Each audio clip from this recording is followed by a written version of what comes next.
se trata de las neurosis estalladas, en el gran campo de las neurosis estalladas. Cabe aclarar inicialmente qué sería posible pensar como neurosis estalladas. Es las neurosis de transferencia en el sentido freudiano o en el sentido lacaniano, la estructura de la neurosis, pero estalladas sintomáticamente. ¿Qué significaría esto? Las neurosis en tanto estructura son un modo, si se quiere, específico de situar una relación al otro, con un funcionamiento fantasmático, con una posibilidad de producción de síntomas a partir de lo que Freud llamaba represión o lo que Lacan ubica en el campo simbólico, pero que ese modo sintomático puede tomar mayores intensidades, es de lo que se trataría en las neurosis estalladas. Para decirlo de manera más sencilla, la sintomatología de la neurosis obsesiva tiende a estallar, tiende a exaltarse, a intensificarse de una manera que lo que aparece en primer plano sea justamente la exageración sintomática y que deja, se quiere como por detrás, las coordenadas más estructurales. O sea, las neurosis estalladas son modos sintomáticos amplificados, exaltados, intensificados, modos sintomáticos intensificados de las neurosis en términos estructurales. Para decirlo de una manera todavía mucho más clara, en términos estructurales, las neurosis estalladas son las neurosis de transferencia en sus versiones, neurosis obsesiva, histeria, neurosis fóbica. Pero en términos estructurales son las neurosis de transferencia, pero en términos topológicos están estalladas, exageradas en su presentación sintomática. Tan exageradas que a veces pasan por padecimientos graves, por padecimientos los que se suelen llamar border, incluso alguno puede ya pensar algo del orden de la locura o quizás de la psicosis. O sea, en términos estructurales, las neurosis estalladas son las neurosis de transferencia freudiana, la estructura neurótica de Lacan, en términos estructurales. En términos topológicos, están amplificadas en su presentación sintomática. A mí me gusta decir, llamarla estalladas, están estalladas en términos topológicos. Cabe ahí aclarar que la estructura da cuenta de la estructura subjetiva, ¿no? De los lineamientos estructurales de la subjetividad, mientras que la topología da cuenta de un modo de presentación de esa estructura. Claramente están en íntima relación. No habría estructura sin topología, no hay topología que no sea estructural. Pero ahí me interesa hacer esta, se quiere como precisión. Las cuestiones estructurales son las que definen el armado estructural, valga la redundancia, de la subjetividad. Mientras que la topología es la manifestación, si quieren agrego una referencia al último Lacan, es la manifestación RCI de esa estructura. Es la estructura manifestada. Esa es la topología. Siempre hago esta suerte de analogía con la arquitectura, o con la construcción. La estructura son cimientos, vigas, columnas, o sea, el armado estructural de una vivienda, de un edificio. La estructura es un armado necesario. La topología es todo lo que se hace a partir de la estructura para producir una presentación de eso. Levantar paredes, pintarlas, ponerle tal ventana, otra ventana, decorar, topología, topología. La estructura sostiene, pero la topología muestra. La topología supone la temporalidad. La estructura es, se quiere, una sincronía, mientras que la topología es una diacronía. De esta manera me parece mucho más interesante pensar las cuestiones de la clínica. Por eso insisto en el nudo, estructura, topología y clínica. La clínica supone leer la estructura, pero también leer la topología. Una clínica que entonces, porque lee estructura y topología, sería una clínica existencial, porque puede captar temporalidad, RCI, modos de presentación, que tiene que ver más con lo topológico, pero también puede captar estructuras, lógicas estructurales, sincronías de la subjetividad. Las neurosis estalladas son neurosis en términos estructurales, la estructura neurótica de Lacan, la neurosis transferencia freudiana, pero estalladas en el campo topológico y por lo tanto suponen una clínica específica en el sentido de una clínica singular que pueda leer la topología sin perder de vista la estructura. No es que son clínicas diferentes de las neurosis, son clínicas más específicas con las neurosis. O sea, una clínica que supone una especificidad en tanto lee estructura y topología, a mí me gusta llamar clínica existencial, una clínica que puede leer estructura y topología, entonces tiene esta cuestión de especificidad y está a la altura de desafíos, está a la altura de los desafíos que tiene que ver con el estallido, la amplificación sintomática de las neurosis. Cuando las neurosis amplifican, son neurosis amplificadas, estalladas, intensificadas, desbordadas, también podría ser el modo de ubicarlo, pero no son neurosis border. Las neurosis estalladas, como la vengo pensando, no son las neurosis border de los post-freudianos o lo que Freud llamó neurosis narcisistas, que los postfreudianos llamó neurosis border, que Lacan ubicaría los bordes de las neurosis, no son neurosis border, son neurosis de transferencia estalladas, son neurosis de transferencia que llegan a los bordes, pero que estructuralmente siguen siendo neurosis de transferencia. No son neurosis border, que sería estructuralmente diferente. Por eso es interesante, si quieres, este juego entre estructura y topología. En términos estructurales, sigue siendo neurosis de transferencia, topológicamente va hacia los bordes, pero no es neurosis border, que ya es otra estructura, ¿no? Dentro del gran campo de las neurosis. O sea, no son neurosis border, siguen siendo las neurosis de transferencia estalladas sintomáticamente. Tampoco son la perversión, tampoco son la locura no psicótica, tampoco son la psicosis o la locura psicótica. Son estructuralmente hablando, neurosis y transferencia, topológicamente hablando, estalladas. Por esta clínica que esté a la altura del desafío que esto supone. Ahora, ya he trabajado en otro curso, está el video si se quiere, como introductorio a ese curso, o está el material también de ese curso. He trabajado tres formas de las neurosis estalladas. Para la histeria, locura histérica.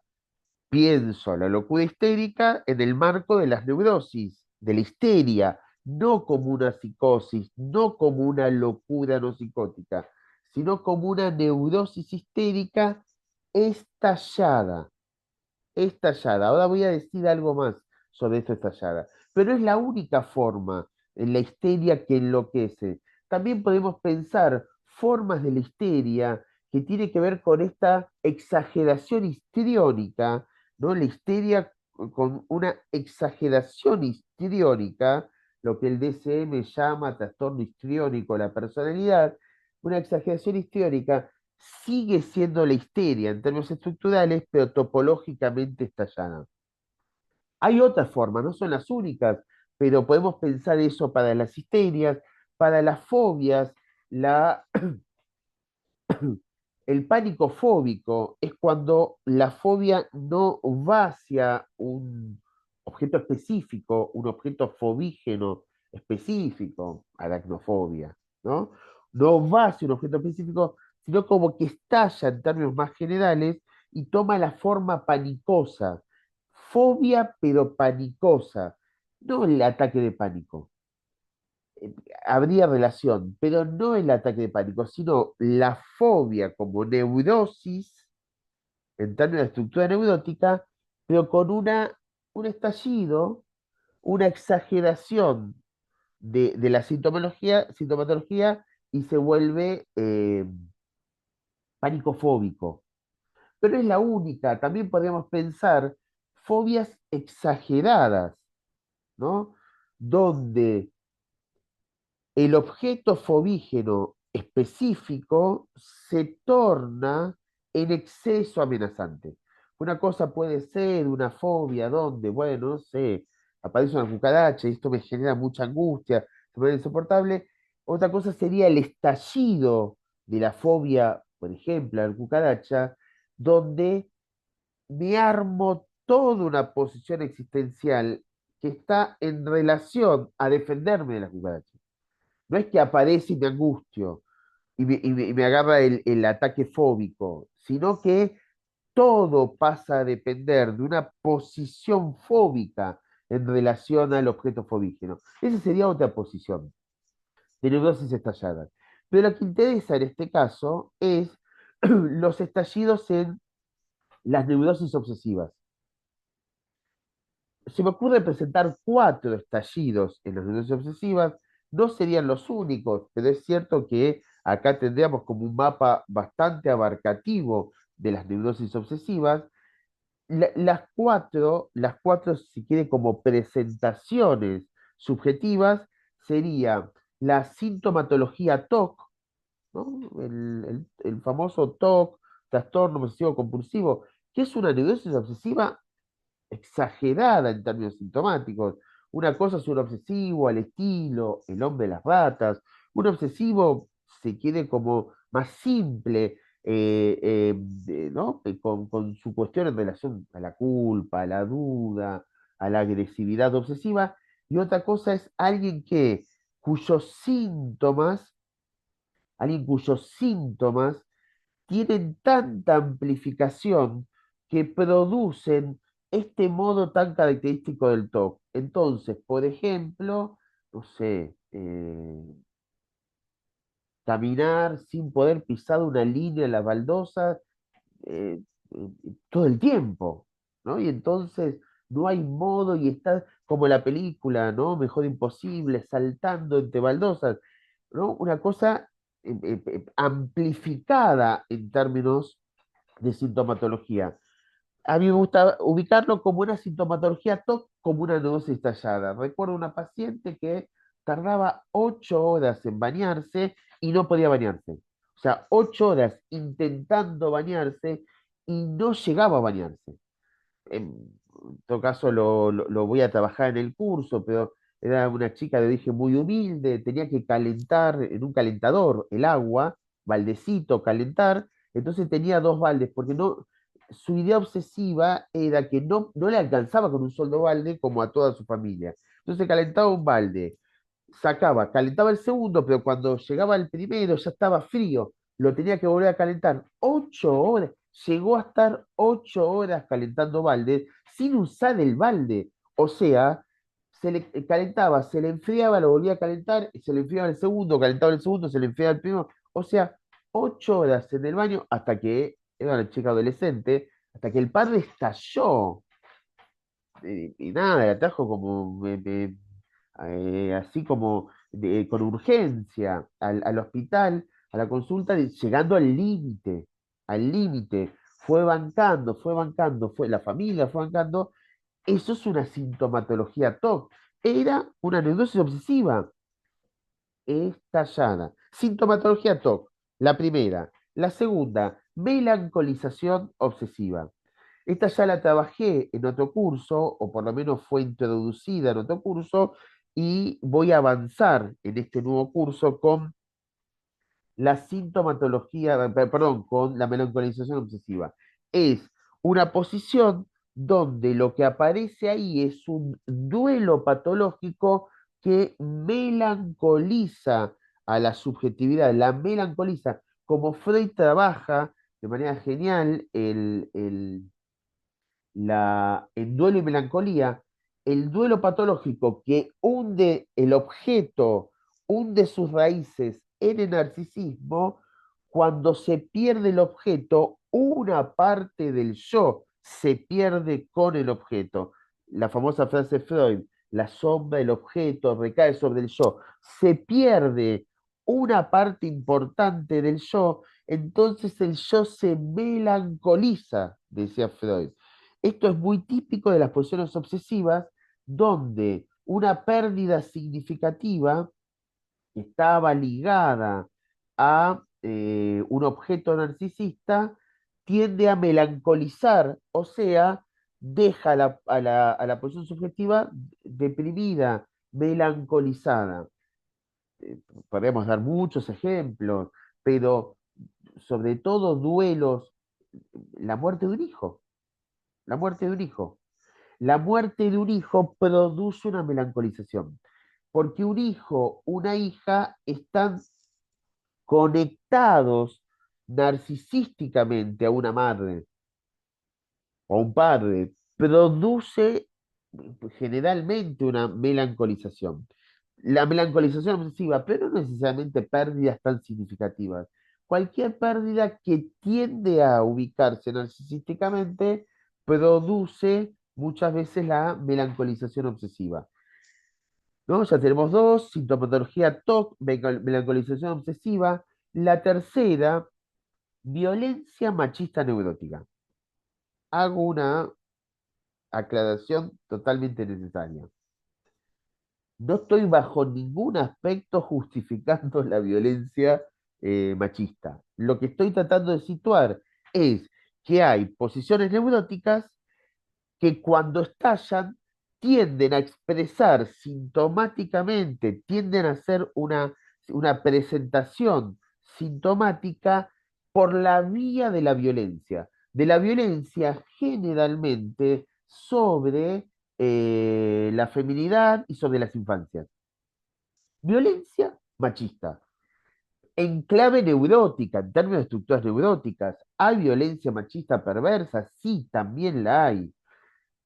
Lo que voy a tratar de desarrollar son las posiciones estructurales dentro de la neurosis que tienden a tener características violentas. El, el violento, el- el- la- sobre todo hombre violento, ¿no?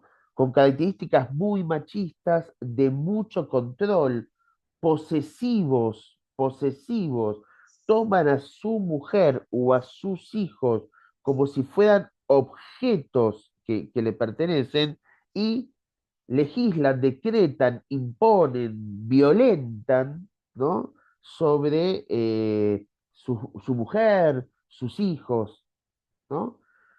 Y terminan produciendo una violencia de características muy machistas en el marco neurótico. Si quieren ahí a modo de ejemplo, muchísimas, lamentablemente muchísimas posiciones generales de la masculinidad, ¿no?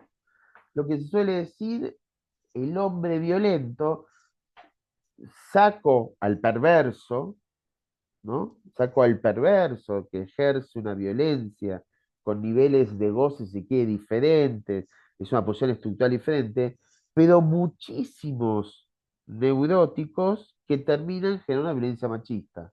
Por ejemplo, los casos más comunes, el hombre que es dejado por, por, por su mujer en una separación y se pone controlador, obsesivo, pesado, denso, muy posesivo.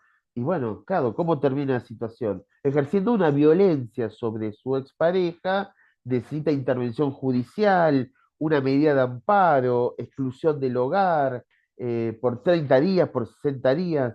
¿no? Hasta que eso termina más o menos calmando. Violencia machista neurótica. Y una cuarta presentación subjetiva, desconfianza obsesiva paranoide.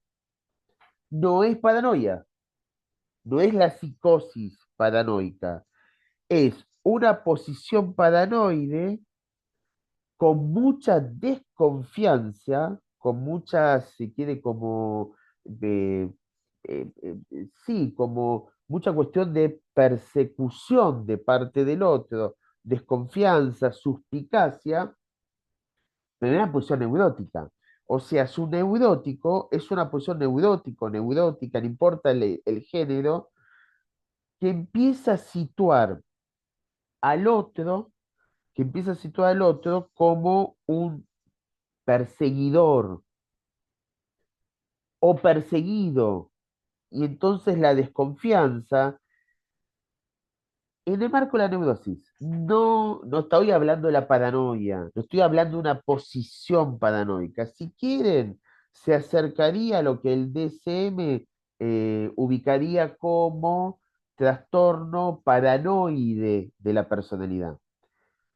Es ese vecino, ejemplo ficticio, ¿no? Es una ficción.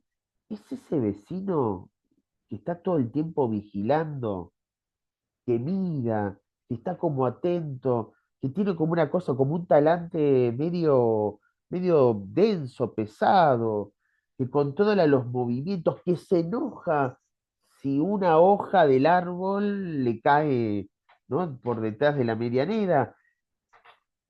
Es una neurosis obsesiva paranoide. Toma como una especie de desconfianza. O es ese compañero de trabajo que de golpe, frente a una situación niña, una pavada, lo empieza a tomar muy a pecho, me traicionaste, me cagaste, me estás jodiendo. Y uno lo mira como diciendo, mirá, disculpame, fue solo un error. Pero no, vos lo estás haciendo y empieza a desplegar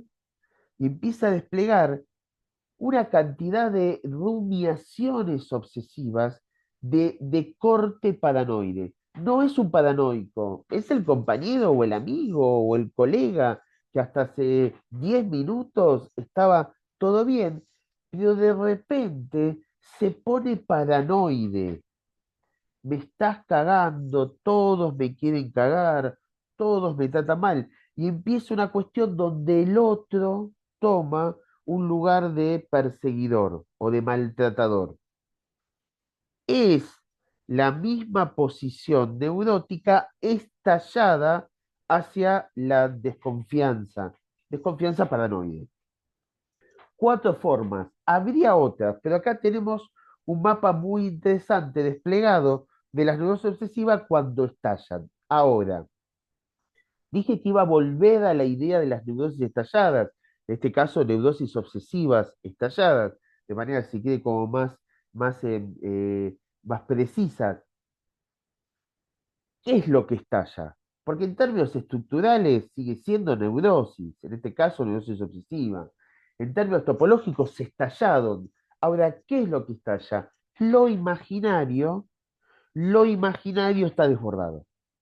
En términos de real, nos encontramos con los goces, nos encontramos con los goces habituales de las neurosis. Goce fálico, porque las neurosis está situada a partir de la organización del falo como metáfora, que entonces organiza el campo del goce que llamamos la extensión de goce, que se llama goce fálico hay porque hay significante del padre y hay metáfora paterna. Goce otro hay, como en cualquier posición neurótica, claramente, o sea, en el campo de los goces, estamos, si quiere, como en el armado de los goces, ¿no? En la tensión de los goces. Lo que pasa que en esta neurosis los goces tienden a desbordar. Ahora, ¿por qué? O sea, se intensifican el goce fálico y el goce otro. Porque Freud diría pulsión de vida y pulsión de muerte, ¿no? Tensión de goces. No son exactamente lo mismo, pero uno podría pensar que la tensión Eros Tánatos de Freud se quede como continúa en Lacan no exactamente igual, pero como goce fálico, goce otro, es otra tensión. Está como muy alta, muy en desborde. ¿Por qué sucede esto? Porque hay una falla a nivel del santón. Cuando Lacan en el Semillero 23 ubica que los anudamientos subjetivos son anudamientos de cuatro cuerdas o cuatro registros, real, simbólico, imaginario, y el cuarto, que llamaba Lacan inicialmente nombre del padre, lo empieza a llamar Santón, ¿no? Escrito con TH, síntoma con TH o Santón con TH, que lo empieza a llamar Santón. Es el cuarto, dice Lacan, es el nombre del padre. Lo empieza a llamar Santón. Me parece un nombre mucho más interesante, porque esta cosa del padre, que todo el nombre del padre, no solamente es muy religioso, sino que además no queda tan lejos del patriarcado, ¿no? Santón es un cuarto que anuda, no importa, no importa el nombre de quién, porque llamarlo padre es un montón, ya es un montón, ya uno inclina la balanza, es el nombre del otro, el nombre del otro, con mayúsculas, no importa quién, porque si yo llamo padre, se entiende, ¿no? Inclino la balanza. Es el nombre del otro. Ahora, Lacan lo empieza a llamar Santón. El cuarto anuda la subjetividad. Si la anula de manera borromiana, las neurosis. Si lo anuda de una manera que ya no es borromiana, las otras posiciones, psicosis, locuras no psicóticas. Ahora, estamos en el campo del sentón borromeo. Pero hay una falla en ese sentón. O sea, el padre, el otro que funciona como santón, el nombre del otro que funciona como santón, produce una falla que no permite la regulación de los goces. O sea, goces desbordados porque hay una dificultad a nivel sentón. Hay sentón borromeo porque es neurosis, pero hay una falla que se puede leer a nivel sentón. Ya estoy diciendo que la clínica supone el trabajo con el desborde de los goces y trabajo con la lógica santomática, o sea, leer dónde estaría la falla del sentón. Pero sobre todo hay una falla, podríamos usar otra palabra, eh, una dificultad a nivel fantasmático. O sea, es el fantasma el que finalmente estaría estallado. Si quieren la clave, porque hay un desborde de goces, sí, hay alguna dificultad a nivel del santón, sí, pero no está ahí la especificidad, sino a nivel fantasmático.